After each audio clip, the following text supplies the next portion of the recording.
my fellow Blue Jackets fans, and welcome to Boom and Gloom.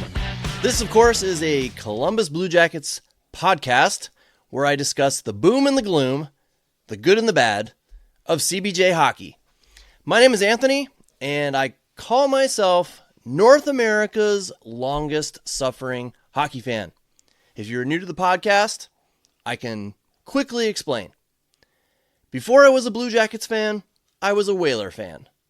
Became a Whaler fan as a 10-year-old back in 1986. That means I turned 50 this year, and in 40 years, I have seen my favorite NHL team win a playoff series once. Once in 40 years. I've had my favorite team, again the Whalers, ripped away from me in my home state and moved to Carolina.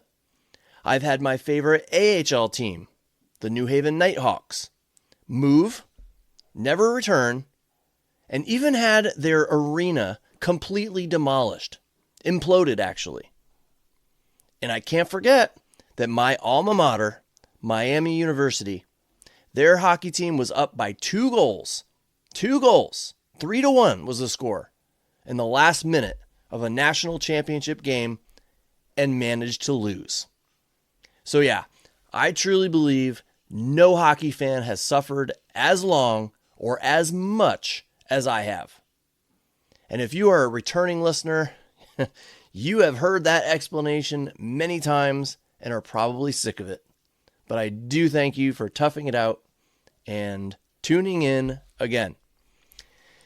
It is May 2026. The NHL playoffs are in full swing, chock full of awesome, exciting playoff action that I have not been watching a single second of. As I've explained before, I'm just tired of watching playoff hockey without a team to truly cheer for. The Jackets have not been in the playoffs now for 6 years. It's frustrating and annoying to see other fans' favorite teams play for Lord Stanley's Cup, but not my team. And sure, you could argue that Buffalo's fans had it worse for 14 years. But they're back in it this year. And, you know, they can look back on years where they made the playoffs rather frequently. And even making it to the Stanley Cup final. I forget what year that was, but I believe it was in the 90s. We Jackets fans, we can't say that. You could argue that the Red Wings fans have it worse, since their playoff drought that they're currently in, playoff drought that they're currently in, it's longer than the Jackets. But I disagree, because if you go back a little further, 50-year-old Detroit Red Wings fans, okay, those that are as old as I am, they can remember, I bet, fairly fondly of those dominating days in the 90s. And then 2 more times winning the cup in the 2000s decade. And you could argue that Toronto's fans have it worse, not winning a cup since 1967. True. But they have had some decent playoff runs in there, some series wins. And they've had a very good run of regular season success. The Jackets haven't had any of that. So I've just grown tired of it. I want to watch playoff hockey. There's just nothing that compares to the action and the passion and the emotion. I just can't get into it. I just can't get into it these last few years without a horse in the race. I've been doing it for far too long. Hopefully that will change sooner than later.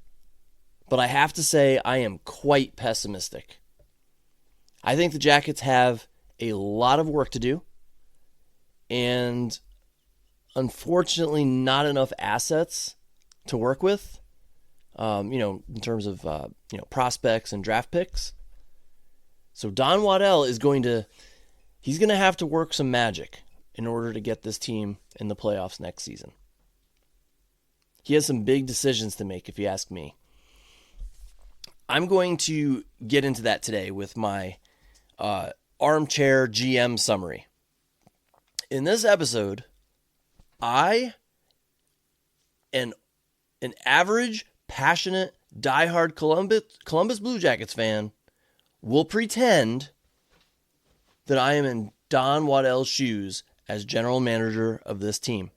And I will let you know what I would do to get this team to the promised land. This, of course, is the May edition.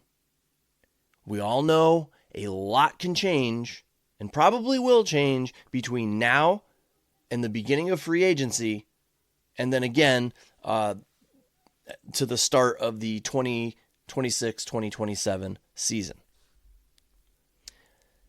So here we go. Let's start off with the most prominent CBJ news right now, and that is, of course, that Charlie Coyle has signed a 6-year, $6 million per year deal to remain with the Blue Jackets. I'm happy. Okay, I'm happy the Jackets were able to work something out with Coyle and bring him back next season. I'm even happy with the amount that they are paying him. I know $6 million may seem like a lot, and it is, but in this day and age with the cap going up, I'm okay with it. What I'm not happy about is the term. And actually, I should be more clear. Okay, I'm fine with the Jackets signing a Charlie Coyle type player for 6 years. So it's not, it's not like I'm opposed to 6-year deals. But what I can't seem to get past is the fact that he is currently 34 years old. That means Coyle will be 40 when his contract expires. And there's not many 40-year-old NHL players out there, especially effective ones. And I understood from the start that the Jackets would have to really overpay in order to keep another team from overpaying for Charlie Coyle. But I didn't think they would pay with term rather than actual dollars. And I guess that's the trade-off here, okay? Instead of the Jackets paying him, I don't know, like $8 million per season, which I think is an amount some other team would have thrown at Charlie Coyle, they're not going to keep him. Or I should say they are going to keep him until he's 40. So that's like the trade-off. Instead of paying the $8 million or whatever, they're going to keep him until he's 40. Now, the last 2 years of the contract have a modified no movement clause, so it is possible he could be moved at that time. But what I've read that makes me feel a little bit better about all this is that the way the contract is structured, the Jackets could end up buying him out towards the end of the contract for a fairly minimal price, especially with the cap continuing to rise. Now, I didn't dive deep into the contract. That's just what I read, so I don't know the exact specifics of it, but that's what I've read that people are saying. And I'm glad he's back. I really am. But if I'm being realistic and a pessimist, because I am, I don't expect him to live up to that contract beyond year 3. And then we're really going to start to see a decline. Now, as I move on in this episode, I will remind you again, it is mid-May. What I'm about to tell you is subject to change. based on what the Blue Jackets do with their remaining free agents and trades. You never know what Don will end up swinging. That means what I tell you now may differ from what I tell you a month from now. It probably will, actually. But with Coyle signed, the Jackets now have 3 remaining prominent unrestricted free agents: Mason Marchment, Erik Goodbranson, and Boone Jenner. So now, again, this is me as Blue Jackets general manager. Here's what I would do. I would make a good pitch to Mason Marchment. Nothing earth-shattering, but a good deal. I would make every attempt to sign him at a fair price. But if he wants to test the market, so be it. I can't stop him. And if someone wants to overpay, like really overpay, then unfortunately I would let him go. I really want him on this team, but I do not want to commit to an overpayment or too much term when I just committed so much to keeping Charlie Coyle, again, who is going to be 40 at the end of his contract.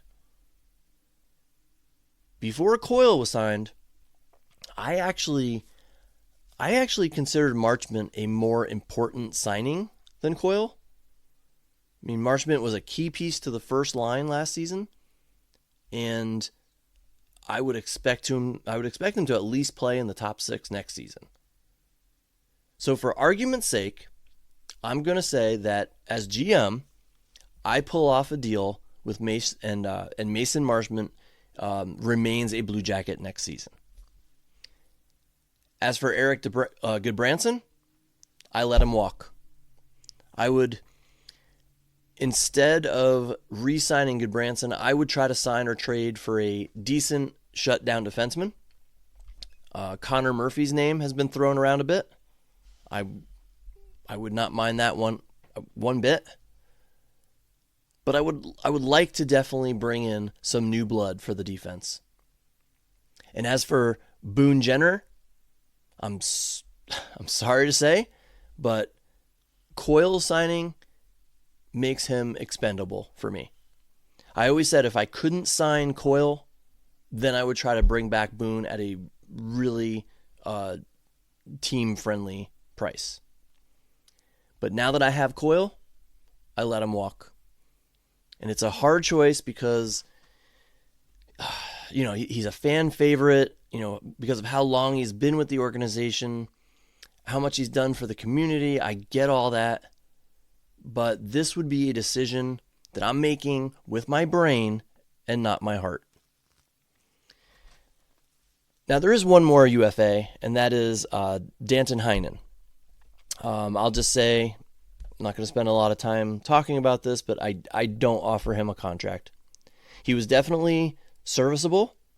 He did a fine job in the position he was in, but I let him walk and open the possibility of a young player stepping into his spot. All right, so that's all the UFAs. As for the RFAs, I sign them all.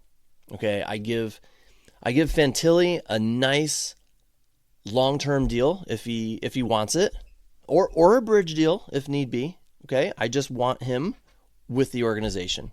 I want him to know that he is a huge part going forward and that I'm willing to pay him to stay. Easy peasy, everyone is now signed. Now comes the hard part. It has been talked about up, down, left, right, diagonal, inside out, top to bottom, that Rick Bowness wants to change the culture of this team. You can't do that by bringing back the exact same team. Now, I've already brought back Coyle and Marchment from last year's team. I've already re-signed all my RFAs. and I let Boone, Gutty, and Heinen walk. So my forward group now currently looks like this, and I'm not doing these in any particular order. These are my forwards: Marchenko, Fantilli, Marchman, Johnson, Garland, Monahan, Sillinger, Coyle, Olivier, Voronkov, Lundestrom, and Wood. That's 12 forwards right there. And again, I have to make some changes. This was not a playoff team last season, so I can't just roll back what I already have, plus a 13th forward from Cleveland, or a free agent signing. So where do I make these changes? Where can I make these changes? Well, I start off by going big game hunting. As crazy and impossible as it sounds, I even check what it would take to get Austin Matthews. Don't laugh. Okay? No one thought Johnny Gaudreau would be choosing to come to Columbus. Crazier things have happened. So I wouldn't be a good GM if I didn't at least check to see if Matthews was available and what the cost would be. Then I would check in on Dallas. I would find out what it would take to get Jason Robertson. See if there's any chance in HE double hockey sticks that I can swing a trade for him. There's been talk that Dallas is going to have cap issues. Well, I'm here. I'm happy to help you with that. If that doesn't work, then I check in on some others. Today I read something about, forgive me, I probably will butcher his name, but I don't hear it very often, so I forget how you say it. Pettersson from Vancouver. I know he's had some down years, but maybe check on him. See what we can get for him. Big game hunting. Swing for the fences. Now, should my fence swinging come up short, I would focus on acquiring some higher caliber players that are maybe not superstars. They haven't, they don't have superstar status, but could slot in on the first or second line. Now, if I'm making trades, we all know that I'll have to give up something to get something, right? I mean, that's how it works. So, and I should also say, with the cap rising, I'm not going to be saving anybody from cap trouble. So, who's my trade bait? Number 1, Connor Garland. Now, I was happy when the Jackets acquired him. I thought he would be a good fit. Not only do I feel I was wrong about seeing him as a good fit, I was also unaware of his horrible contract. I didn't look at it until after the season ended, and holy crap, what did Don do? This guy is currently our highest paid forward, or he will be come July 1st. He'll be our highest paid forward, tied with Charlie Coyle. And he is locked in after July 1st with a no movement clause until 2030. Yikes. So, again, if I'm GM, I want to do what I can to move him before July 1st. Even unloading him for a lesser pick or a player or even retaining some salary. Remember, this is what I would do if I were the GM. And I'm sorry, but I'm just not a fan of that Garland contract at all, because I'm not convinced that he is a good fit for this team. He didn't move the needle enough for me last season. So I would do my best to trade him before his no movement clause kicks in and cut my losses on that one. Swing and a miss, it happens. Whether or not I am successful in trading Connor Garland, I still feel like I need to make another trade. If I look up and down the roster, there are only 4 forwards, okay? No, I should say this. I'll listen to any offers for any of my forwards, maybe besides Fantilli or Olivier and Coyle, now that I signed him. But I only see 4 that are reasonable here. Number 1, Dmitry Voronkov. Do I want to get rid of him? No, not really. He's had some apparent conditioning issues. He has had some issues being the physical player that I expected him to be, the dominating force that I expected him to be as a 6'5" player. But again, like I said, you have to give up something to get something. I am sure he would be considered at least kind of hot commodity with his size. Number 2, Miles Wood. I'm not sure who touches him with a 10-foot pole, but hey, I'm the GM, and darn it, I'm going to try all avenues to make this team better. So I would at least explore that possibility. Number 3, Isaac Lundstrom. As general manager, I will admit, I am still bitter. Okay, I'm bitter with the last GM for opting to sign Lundstrom over Corrali or even Danforth. So mostly because I think I can get a decent pick for him. And partially out of spite, I try to trade Lundstrom. That opens up a 4th line position for someone like a James Malatesta or some other young player fighting for a roster spot or someone else to bring in via trade. And then number 4, and I admit this is a total long shot here, but hear me out, is Sean Monahan. Monty has a no movement clause this season, but I go to him and I ask him, will you consider waiving your no movement clause to go to another team? I even offered him, he can help me choose the team to work with on a trade, but I would like for him to waive his clause. And I know that's a long shot, but something inside me says that there is a small part of Monahan who wants to be elsewhere. He came here to play with Johnny Gaudreau. Instead, he sees constant reminders in the locker room, around Nationwide Arena, reminders that his best friend was tragically lost. We all know he had a bad season last year. Many have speculated due to injury, but it may also in part be due to grief.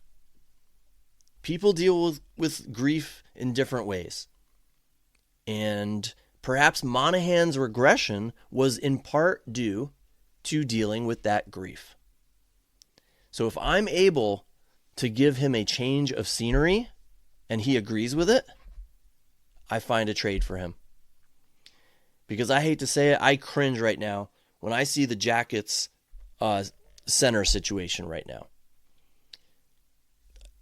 Coyle is great on the 3rd line, and that's where I think he should be. But that means Monty slots into the second line center position, and the team needs a lot more out of that second line. I'm just not confident that Monahan will ever regain his first season here, his form from that first season here, especially at his age. If I want this team to get better, I need to explore putting a better center on that second line. And of those 4 players I just listed, I will admit the best case scenario, I think, is that I'm able to trade 3 of them. That's the best case scenario. I mean, 4 would be good, but I'm fantasizing here. So I want to keep it at least reasonably realistic, even in a fantasy world. Opening up 3 roster spots opens spots in the top 6 and bottom 6. It opens it up for a player in Cleveland like Del Bel Belluz. It gives him an opportunity to make a case for himself. And others, of course. Or someone else that I can bring in through a trade. And you may have noticed one player that was absent from my 4 trade targets. Kent Johnson. Yeah. As GM, I have to admit that I have a soft spot for Kent Johnson. I can see the talent. He is such a smart player. I would argue that he might be the smartest player on the roster in terms of vision and playmaking ability. I don't want to give up on him just yet. I'm paying him pennies right now in comparison to other contracts. And he has had one bad year after being nearly a point-a-game player the season before. So I'll hire a skills coach. I see if hiring that skills coach, going through a good summer of muscle building, adding on some weight, and then giving him a full season under Bones ignites a fire under him again, gets him to where we hoped he would be. If not, well, then I'll look to trade him around midseason or closer to the deadline. But no way do I trade Kent Johnson unless I'm able to get a major upgrade to my top 6, coming back in trade. All right, now I turn my attention to the defense. As I mentioned before, since I did not re-sign Eric Goodbranson, I need to find a decent shutdown defenseman, a reliable shutdown defenseman. Connor Murphy has been suggested, and I would be okay with that. But I will be keeping my eye open for someone kind of flying under the radar who might be available. I'll have my feelers out there talking to other GMs, kind of see who's willing to be moved. And then I'll re-sign Yegor Zamula to serve as my 7th defenseman. I thought he was decent last season. He has a lot of size. He has some growing to do, obviously, but he's got to get some more experience. I get that, but I think he would be fine as a 7th defenseman. But then I do try to trade Jake Christensen and Dante Fabro. And sure, Fabro impressed his first season with the Jackets, but he kind of fell off hard to more of an average level last season, no longer serving as Werenski's partner. With the cap going up, his salary is not as awful as it might have seemed. So I see what I can get for Fabro. I might find another team that would be interested in bringing him in. Ultimately, I would like both Christensen and Fabro off my roster, but if I'm only able to trade one, so be it. Then, here comes a big swing. And I've mentioned this before. I approach Ivan Provorov and see if he would be open to waiving his no-trade clause. If he's not, oh well, okay, at least I tried. But maybe, just maybe, Provorov is not completely happy here, and I can possibly convince him to go to another team. If by some minor miracle I'm able to convince him, I try to trade him. Therefore, essentially remaking my defense by replacing half of them. Probably a pipe dream, but as your GM, I owe it to you. I owe it to you fans after 25 years of mostly heartache, to at least think outside the box a little bit and try something different. Try something bold. So with that in mind, I will throw one other option out there. The possibility of trading Denton Matejchuk or even Zach Werenski. Yeah, I said it. Werenski is under contract with a no trade clause. Okay, I doubt he goes anywhere unless he requests it. If he's unhappy with the direction of the team, or he finally just, he just wants to go to a winning team. But I don't see that happening. Okay. But again, if I am GM and my team hasn't made the playoffs in 6 seasons, I need to do my due diligence. Werenski, Norris Trophy candidate, possibly the favorite to win it. He would bring back an absolutely massive haul. And the team has already shown that they can, handle playing games with him out of the lineup. I think they won 4 in a row without him last season at one point when he was injured. I'm just saying, I would keep my options open. I mean, if the Edmonton Oilers said that they would trade me Connor McDavid for Zach Werenski, I'm taking that deal. And I know there wouldn't be a deal that extreme, okay? But my point is, Werenski, I would not view Werenski as untouchable.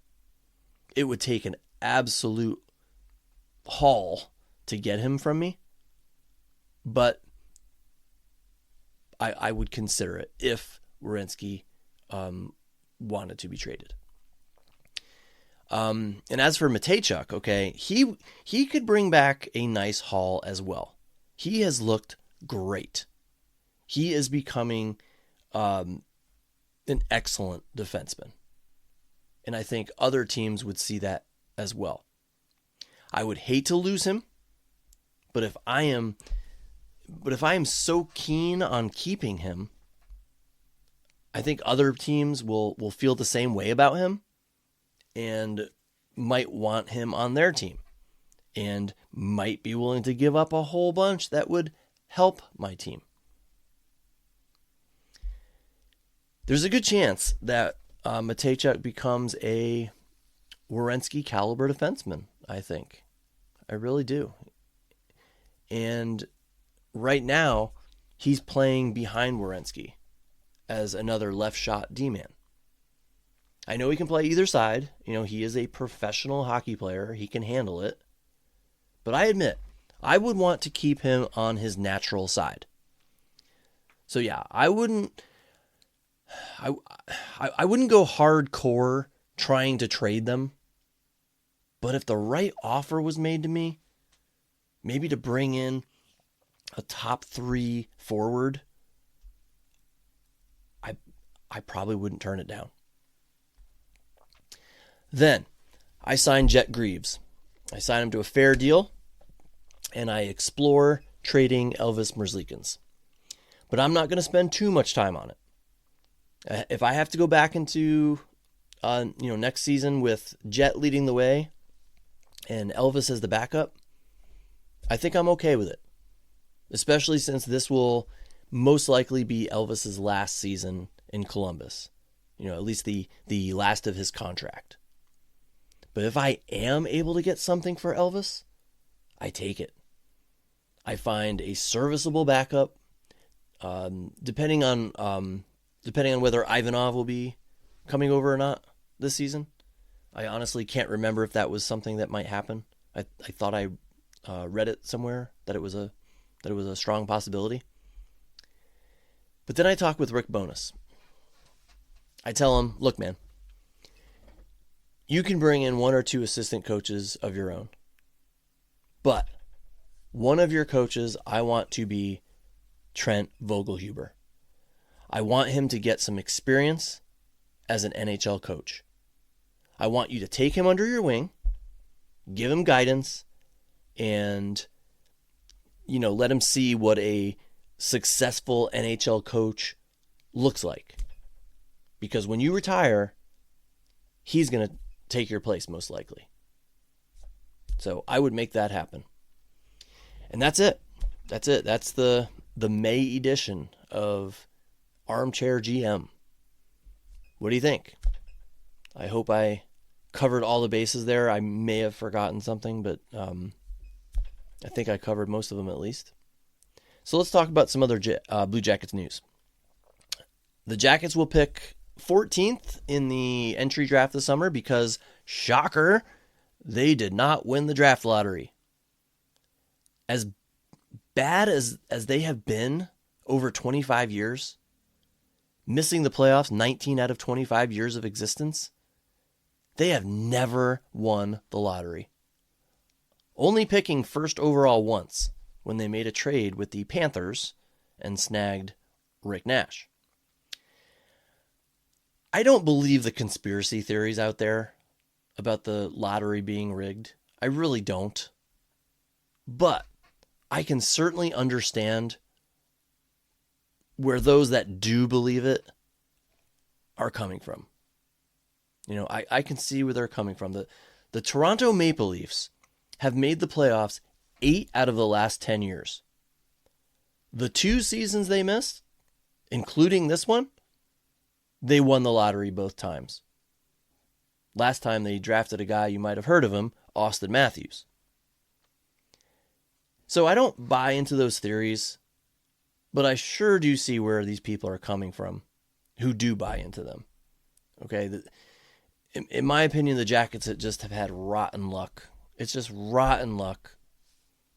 But I realized there were 2 other teams out there that, at least, that have had equally rotten draft luck.